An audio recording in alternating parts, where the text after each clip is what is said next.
এক বিশাল ঘন বনের ভিতর দিয়ে বয়ে চলত একটি রূপালী রঙের নদী। সেই নদীর পাড়েই ছিল বনের রাজা মহাবীর বাঘের ডেরা। একদিন সকালে বাঘটি নদীর ধারে জল খেতে এলে তার দেখা হলো এক বিশাল ভালুকের সাথে। ভালুকটি নদীর ওপারে থাকা এক মৌচাক থেকে মধু সংগ্রহের চেষ্টা করছিল। এমন সময় জঙ্গল থেকে বেরিয়ে এলো এক চতুর শিয়াল এবং তার সঙ্গী একটি চটপটে কুকুর। শিয়ালটি বাঘকে কুর্নিশ জানিয়ে বলল, মহারাজ, নদীর ওপারে যাওয়ার একটি ব্যবস্থা করা দরকার। কুকুরটি বনের ঝোপঝাড়ের ভেতর দিয়ে দৌড়ে এসে খবর দিল যে ওপারে যাওয়ার ব্রিজটি ভেঙে গেছে।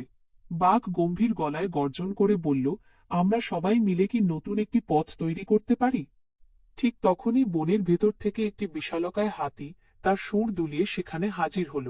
হাতিটি বলল, আমি বড় বড় গাছের ডাল ভেঙে তোমাদের জন্য সাঁকো বানিয়ে দেব।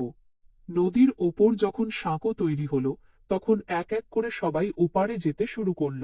বনের উঁচু গাছ থেকে একদল বানর কিচির মিচির শব্দে তাদের উৎসাহিত করছিল। মাঝপথে গিয়ে শিয়ালটি লক্ষ্য করল একটি ছোট্ট হরিণ ছানা কাদার মধ্যে আটকে আছে।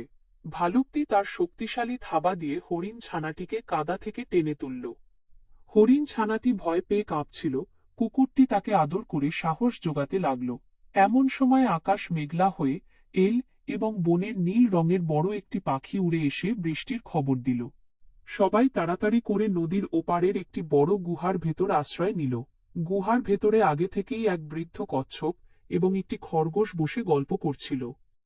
বাইরে ঝমঝম করে বৃষ্টি শুরু হলো এবং বনের গাছপালা বাতাসে দুলতে লাগল। গুহার অন্ধকার কোণ থেকে একটি পেঁচা তার বড় বড় চোখ বের করে সবার দিকে তাকাল।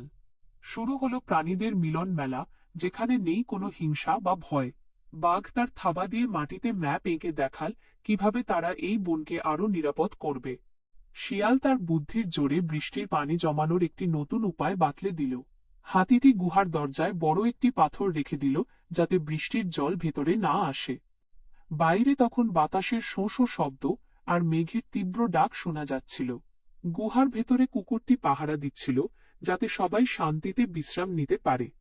কিছুক্ষণ পর বৃষ্টি থামলে আকাশ জুড়ে এক বিশাল সাতরঙা রামধনু ফুটে উঠল।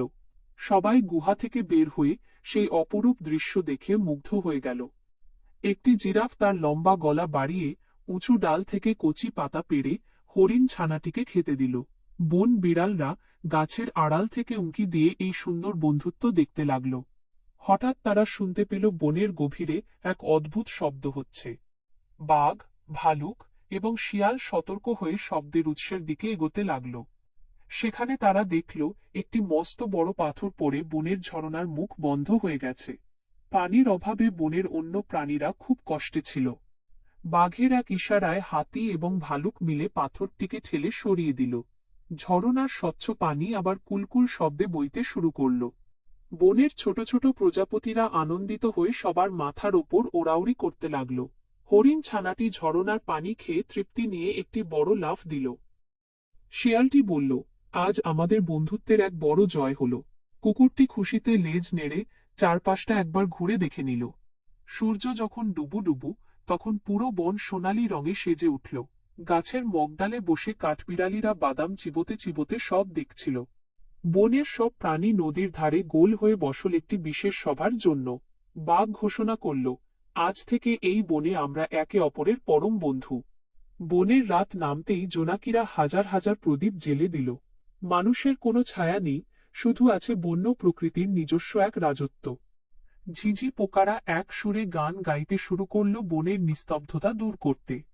বনের সব বন্ধুরা একে একে নিজেদের ডেরায় ফিরে যেতে লাগলো একরাশ শান্তি নিয়ে। শান্ত চাঁদে